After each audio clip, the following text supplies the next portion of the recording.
اللہ رب العزت نے جو دوسری بات ارشاد فرمائی وہ یہ ہے وَبِالْوَالِدَيْنِ إِحْسَانًا،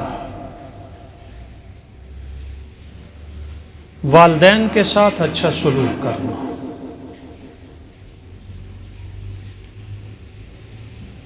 قرآن کریم نے مختلف مواقع پر توحید خداوندی کے فوراً بعد والدین کے ساتھ حسن سلوک کا حکم دیا۔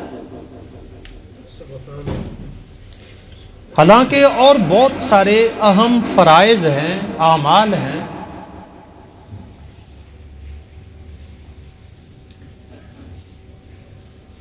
لیکن ان سب کو چھوڑ کر اللہ رب العزت نے اپنی عبادت، اپنی وحدانیت کے فوراً بعد مختلف مقامات پر قرآن کریم میں والدین کے ساتھ حسن سلوک کا حکم دیا۔ یہ بڑی عجیب بات ہے۔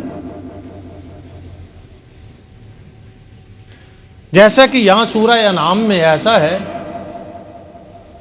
کہ تم اللہ کے ساتھ کسی کو شریک نہ ٹھہرانا، اور دوسرے نمبر پر والدین کے ساتھ حسن سلوک سے پیش آؤ۔ سورہ بنی اسرائیل میں ہے وَقَضَىٰ رَبُّكَ أَلَّا تَعْبُدُوا إِلَّا إِيَّاهُ وَبِالْوَالِدَيْنِ إِحْسَانًا، تیرے رب نے فیصلہ کر لیا ہے کہ عبادت صرف اس کی ہوگی اور والدین کے ساتھ حسن سلوک۔ ایک اور جگہ ہے وَاعْبُدُوا اللَّهَ وَلَا تُشْرِكُوا بِهِ شَيْئًا وَبِالْوَالِدَيْنِ إِحْسَانًا، تم اللہ کی عبادت کرو، اس کے ساتھ کسی کو شریک نہ ٹھہراؤ، اور والدین کے ساتھ حسن سلوک۔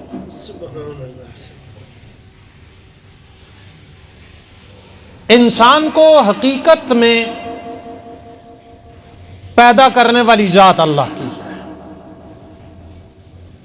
یہ اللہ کے امر اور اس کے حکم اور اس کے ارادے سے انسان کو وجود ملا ہے، اس کی ولادت ہوتی ہے،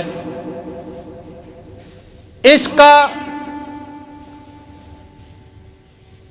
اسباب کے ساتھ اسباب کی حد تک تو تعلق ہے،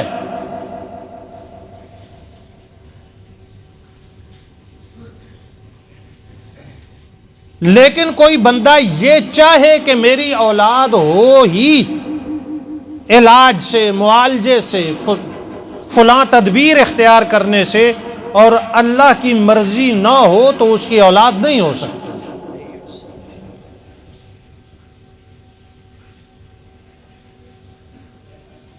انسان کی تخلیق، اس کی ولادت، اس کی پیدائش، اس میں سب سے پہلے اللہ کا حکم ہوتا ہے۔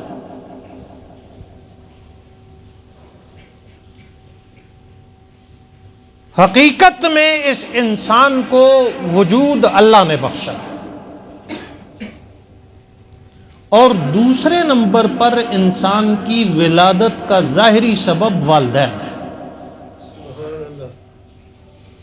انسان پتھر سے تو نہیں پیدا ہوتا، لکڑی سے تو نہیں پیدا ہوتا، اوپر سے تو نہیں گرتا، پانی میں بہہ کر کے تو نہیں آتا۔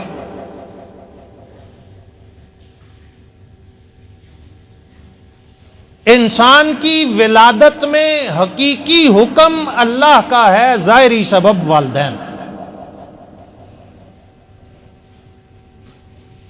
اس لیے اللہ رب العزت اپنی عبادت کے ساتھ، اپنی بات کے ساتھ دوسرے نمبر پر والدین کی بات کرتا ہے۔